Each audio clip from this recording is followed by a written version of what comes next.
Hello नमस्कार good morning. मैं कुणाल, आप देख रहे हो न्यूज़ बिहार। वक्त हो चला है बिहार की खबरों को जानने का। चलिए जानते हैं आज की महत्वपूर्ण तमाम बड़ी खबरों को।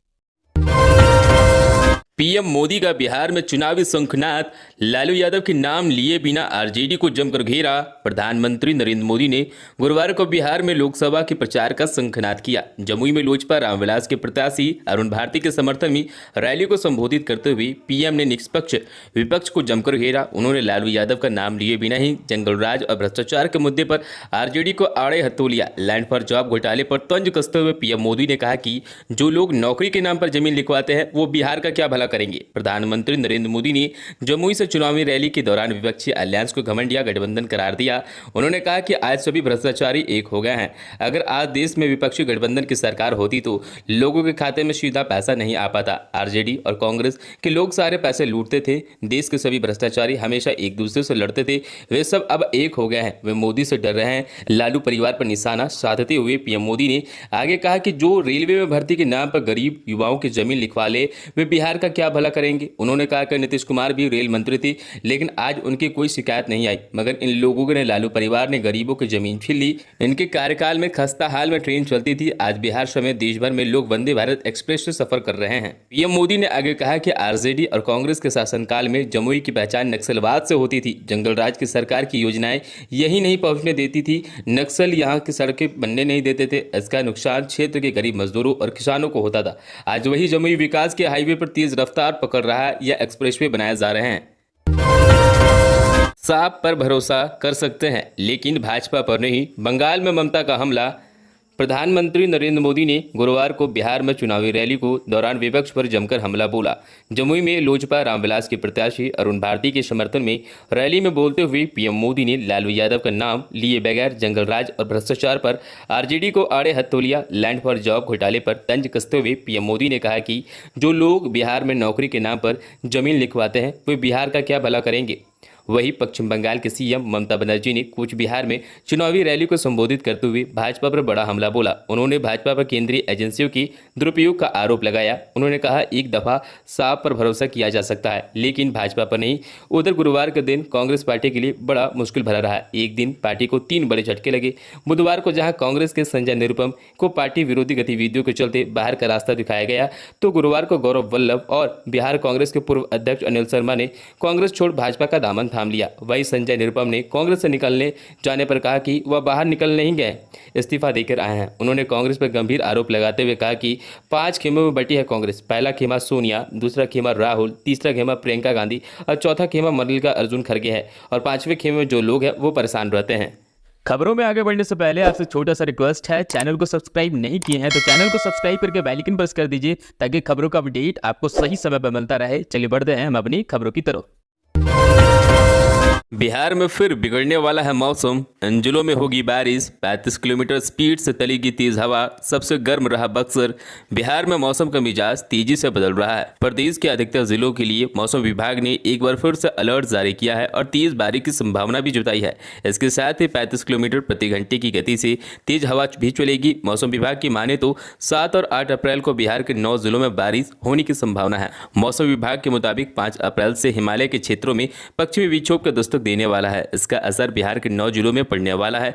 7 अप्रैल को पश्चिमी चंपारण एवं पूर्वी चंपारण, रोहतास, भभुआ, औरंगाबाद, गया और नवादा, जबकि 8 अप्रैल को रोहतास, भभुआ, औरंगाबाद, गया, नवादा और बांका जमुई जिले में बारिश हो सकती है। पटना का मौसम शुष्क रहेगा। मौसम विभाग के मुताबिक 5 अप्रैल को सूबे के अधिकांश भागों में हवा की रफ्तार 35 किलोमीटर प्रति घंटे रह सकती है। आने वाले दिनों में अधिकतम तापमान में वृद्धि देखने को मिलेगी। 3 दिन में अधिकतम तापमान में 2 से 3 डिग्री सेल्सियस की बढ़ोतरी होगी। विवादित फैसले के बाद भी के पाठक के साथ राज्य सरकार स्कूलों के विकास के लिए जारी किए 3000 करोड़ का फंड।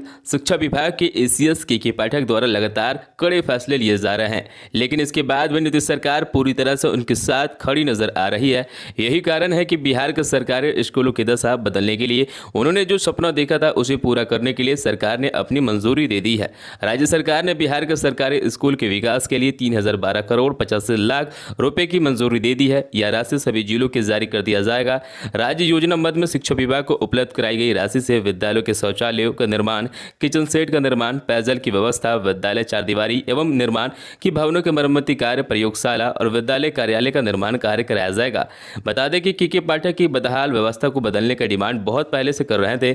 इसके लिए सरकार से फंड की डिमांड भी की गई थी। इसके अतिरिक्त विद्यालयों में बच्चों को बैठने के लिए डेस्क, बेंच तथा उपस्कर आदि खरीदी जाएगी। बिहार में आग ने मचाई तबाही, 40 बीघा में लगी गेहूं की फसल जलकर राख। बिहार में अलग अलग जगह से लगातार आगलगी की घटना सामने आ रही है। ताज़ा मामला बेगूसराय से सामने आया है, जहां आग ने बुरी तबाही मचाई है। घटना बछवाड़ा थाना क्षेत्र की फतिहा गोयरा चौक की है। बताया जा रहा है कि गुरुवार की दोपहर ग्रामीणों में उस वक्त अफरा तफरी मच गई जब करीब 40 बीघा खेत में लगी गेहूं की फसल में अचानक से आग लग गई। आग लगने के बाद ग्रामीणों में चीख पुकार मच गई और वे फसल को बचाने के लिए खेतों की तरफ भागे। जब तक लोग संसाधन जुटा पाते और आग पर काबू पाते, तब तक देखते ही देखते आग में विकराल रूप ले लिया था और आग का दायरा लगातार बढ़ता जा रहा था। ग्रामीणों ने घटना की जानकारी पुलिस और फायर ब्रिगेड की टीम को दी। जानकारी मिलते ही दमकल के 3 गाड़ियां मौके पर पहुंची और भारी मशक्कत के बाद आग पर काबू पाया गया। हालांकि तब तक भारी नुकसान हो गया था। ग्रामीणों ने सरकार से मुआवजे की मांग की है। जिला प्रशासन की टीम की क्षति का आकलन करने में जुटी है। एमएसपी से काफी ऊंची कीमत पर गेहूं खरीद रहे हैं साहूकार। किसानों को खेत खलियान में ही दे रहे हैं बड़ा ऑफर। खेत में पककर तैयार गेहूं की फसल की कटनी शुरू हो गई है। गांव-गांव इसके लिए हार्वेस्टर दौड़ रहे हैं। किसान पहली बार न्यूनतम समर्थन मूल्य से अधिक दाम पर खलिहान से गेहूं बेच रहे हैं। साहूकार इसके लिए किसानों को पहले पैसा देकर गेहूं की बिक्री सुनिश्चित करा रहे हैं। स्थानीय प्रखंड के कई गाँवों में युवक किसान से मिलकर नगद गेहूँ खरीदने को पेशकश कर रहे हैं। 2400 रुपये से लेकर 2350 रुपये तक गेहूँ की खरीद की जा रही है। 2 दिन पहले 2400 से 2425 रुपये प्रति क्विंटल की दर से गेहूँ की खरीद की जा रही थी, जबकि इस वर्ष गेहूँ का न्यूनतम समर्थन मूल्य 2275 रुपये रहा है। साहूकार की माने तो इस वर्ष प्रति बीघा लगभग 10 क्विंटल की दर से गेहूं की उपज हो रही है। साहूकार बच्चन शाह ने बताया कि बंगाल के रानीगंज, हावड़ा के अलावा उड़ीसा के भुवनेश्वर स्थित बड़े फ्लावर मिलों के द्वारा गेहूं की खरीद के लिए अपने यहाँ प्रतिनिधियों को भेजा गया है। वे नगद राशि देकर गेहूं की खरीद 2460 रुपये प्रति क्विंटल तक करवा रहे हैं। उसी खर्च में आधी काटकर उन्हें प्रति क्विंटल 50-50 रुपये बचा रहा है। सड़क की स्थिति के अनुसार अलग अलग गाँवों में अलग अलग मूल्य पर गेहूं की खरीद की जा रही है। इस वर्ष किसानों के खेत से ही गेहूं की खरीद रही है। किसान रघुनाथ सिंह बताते हैं, गांव में अच्छी सड़कों के निर्माण हो तथा गोदामों की उपलब्धता के कारण आटा, ब्रेड, बिस्किट बनने वाली कंपनियां किसानों को गेहूं खरीदने में दिलचस्पी दिखा रही है। इसके लिए वे लोगों को प्रतिनिधि बनाकर गांवों में भेज रही है। ये प्रतिनिधि स्थानीय साहूकार के सहयोग से खलियान से गेहूं खरीद रहे हैं। आरजेडी ने जारी की स्टार प्रचारकों की लिस्ट। लालू और तेजस्वी यादव समेत 40 नेताओं के नाम। लोकसभा चुनाव को लेकर राष्ट्रीय जनता दल आरजेडी ने अपनी स्टार प्रचारकों की लिस्ट बृहस्पतिवार को जारी कर दी। आरजेडी ने स्टार प्रचारकों की लिस्ट में लालू यादव, राबड़ी देवी, तेजस्वी यादव समेत 40 नेताओं के नाम शामिल हैं।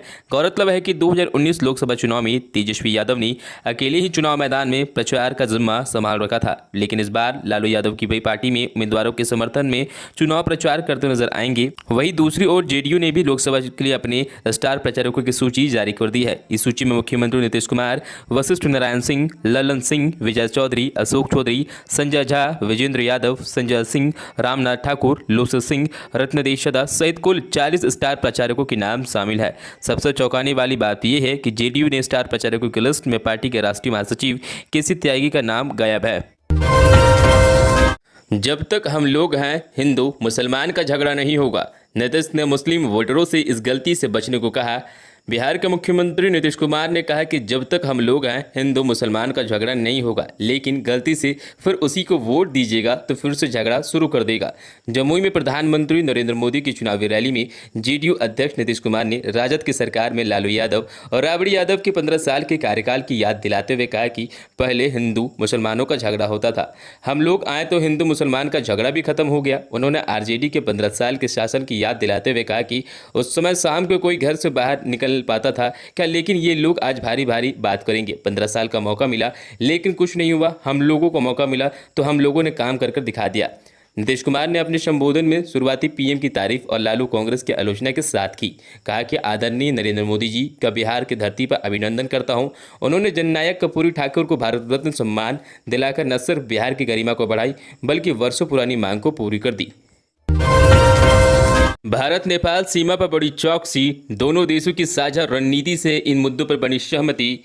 लोकसभा चुनाव में नेपाल सीमा पर दोनों देशों की सुरक्षा एजेंसियों ने सुरक्षा की बड़ी व्यूह रचना की है। सीमा पार से भारतीय सीमा में प्रवेश कर किसी भी प्रकार के चुनाव को प्रभावित करने की साजिशों को नाकाम करने की मुकम्मल तैयारियां की जा रही है। इसी सिलसिले में बृहस्पतिवार को दोनों देशों के पुलिस, सशस्त्र बल और खुफिया एजेंसियों की बड़ी बैठक पश्चिमी चंपारण के बगहा में हुई। याद रहे कि सीमा पार से नशीले पदार्थ की तस्करी के लिए भारतीय करेंसी भेजने की घटनाएं आए दिन होती रहती है। इन दोनों को हथियार बनाकर चुनाव को प्रभावित करने की कोशिश हो सकती है। इसके अलावा सीमा के आर पार से आपराधिक गिरोह का गठजोड़ भी रहा है। यह गठजोड़ चुनाव के माहौल को बिगाड़ने की हरकत कर सकता है। इतना ही नहीं, सीमा पार से कई देशों के असामाजिक तत्वों की भी इस पार प्रवेश करने की घटनाएं हो चुकी है। इस सबके मद्देनजर दोनों देशों की सुरक्षा एजेंसियों ने व्यापक तैयारियों और साझेदारी की रणनीति बनाई है। एसएसबी के आईजी की अध्यक्षता में हुई बैठक में कई और बड़े निर्णय लिए गए हैं। करीब 4.5 घंटे तक चली बैठक में भारत और नेपाल की सुरक्षा एजेंसियों के उच्च अधिकारियों ने सुरक्षा व्यवस्था की गहन की समीक्षा की। औरंगाबाद जिले में पागल कुत्ते के आतंक से ग्रामीणों में दहशत, 1 दर्जन से अधिक लोग जख्मी। औरंगाबाद के ओबरा प्रखंड की लोकन बिघा में पागल कुत्ते के आतंक से लोगों में दहशत का माहौल बना हुआ है। पागल कुत्ते ने 2 दिन में अंदर 1 दर्जन से अधिक लोगों एवं बकरी के बच्चों को काटकर गंभीर रूप से जख्मी कर दिया। ग्रामीणों के अनुसार कुत्ता तेजी से झपटकर काटता है और भाग जाता है। बुधवार की शाम सरोज यादव के पुत्र रवि कुमार व विनय कुमार के पुत्र अंकित कुमार को काटकर जख्मी कर दिया। वहीं गुरुवार की सुबह खेत में फसल काट रही 2 महिला के पैर व हाथ की उंगली काटकर भाग गया। महिला के पैर व हाथ में काफी खून बह रहा था। गुरुवार की सुबह ही मोहन यादव, रामजीवन साव सहित दर्जनों लोग पागल कुत्ते को चपेट में आने से जख्मी हो गए। साथ ही वह कुत्ता खेत में चल रहे बंधे जानवरों को भी अपना शिकार बना रहा है। घटना की जानकारी मिलने पर हेलीकॉप्टर हाउस निवासी डॉक्टर कुमार अजितेश ने तत्काल जाकर घायल व्यक्तियों को काटे हुए स्थान में साबुन से धोने व नल के तेज प्रवाह से धाराशाव से साफ करने की सलाह दी। उन्हें कहा कि सामुदायिक स्वास्थ्य केंद्र ओबरा में जाकर आज ही टिटनेस इंजेक्शन लेने की प्रक्रिया प्रारंभ कर दे, अन्यथा यह जोखिम भरा जानलेवा साबित हो सकता है। अंग्रेजी के नाम पर बेची जा रही है आयुर्वेदिक दवाएं, अब गोरख धंधे पर कसेगा शिकंजा। आयुर्वेदिक दवाओं के नाम पर कुछ भी बेचने वालों पर अब औषधि विभाग शिकंजा कसने जा रहा है। पटना समेत पूरे राज्य में सहायक औषधि नियंत्रक डॉक्टर सचिदानंद विक्रांत ने कहा कि इस संबंध में सभी औषधि निरीक्षकों को संदिग्ध उत्पादों की सूची बनाने का निर्देश दिया गया है। गुरुवार को कार्यालय से आधिकारिक आदेश भी जारी कर दिया जाएगा। उन्होंने कहा कि जैसा उत्तर प्रदेश में आयुर्वेदिक दवाओं की जांच में स्टेरॉयड, दर्द निवारक, यौनवर्धक, यदि अंग्रेजी दवाओं की पुष्टि हुई तो हम इसे अंग्रेजी दवाओं में आयुर्वेदिक की मिलावट का मामला मानकर जांच करेंगे। छुट्टी में घर आए आर्मी जवान की मौत। बिहार के मधेपुरा में स्कूटी से ससुराल जाते वक्त हुआ बड़ा हादसा। मधेपुरा में एक आर्मी जवान की सड़क दुर्घटना में मौत हो गई। मृतक की पहचान पिपराही वार्ड संख्या 4 निवासी सूर्य नारायण यादव के बेटे अरुण कुमार 29 वर्षीय रूप में हुई। घटना गमरिया थाना क्षेत्र के दुलार गांव की है। यह घटना उसके घर से करीब 1.5 किलोमीटर की दूरी पर रात करीब 9:30 बजे हुई। मृतक के पिता सूर्य नारायण यादव ने बताया कि अरुण 11 साल पहले आर्मी में भर्ती हुआ था। वह कश्मीर के बारामूला में तैनात था और छुट्टी पर घर आया था।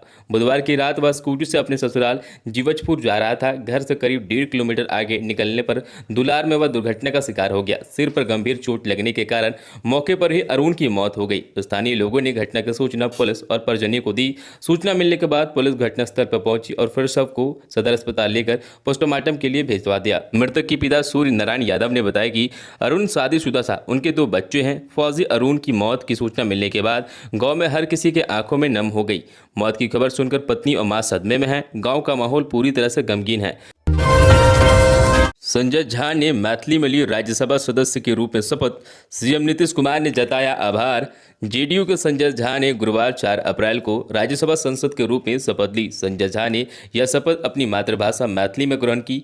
यह शपथ ग्रहण समारोह उपराष्ट्रपति सह राज्यसभा के सभापति जगदीप धनखड़ के उपस्थिति में हुआ। इस मौके पर उन्होंने कहा कि भारत के संविधान के प्रति सच्ची आस्था और निष्ठा के साथ अपने बिहार और देश की जनता से जुड़ी महत्वपूर्ण मुद्दों में संसद में तत्परता से उठाऊंगा। शपथ ग्रहण के बाद संजय झा ने सोशल मीडिया पर पोस्ट कर लिखा कि विधि द्वारा स्थापित भारत के संविधान के प्रति सच्ची श्रद्धा और निष्ठा रखते हुए सांसद के उच्च सदन में अपने क्षेत्र, प्रदेश एवं देश की जनता से जुड़े अहम मुद्दों को तत्परता से उठाने के लिए प्रतिबद्ध हूं। इसके लिए मैं मुख्यमंत्री नीतीश कुमार का आभार प्रकट करता हूं, जिन्होंने मुझे यह अवसर प्रदान किया है।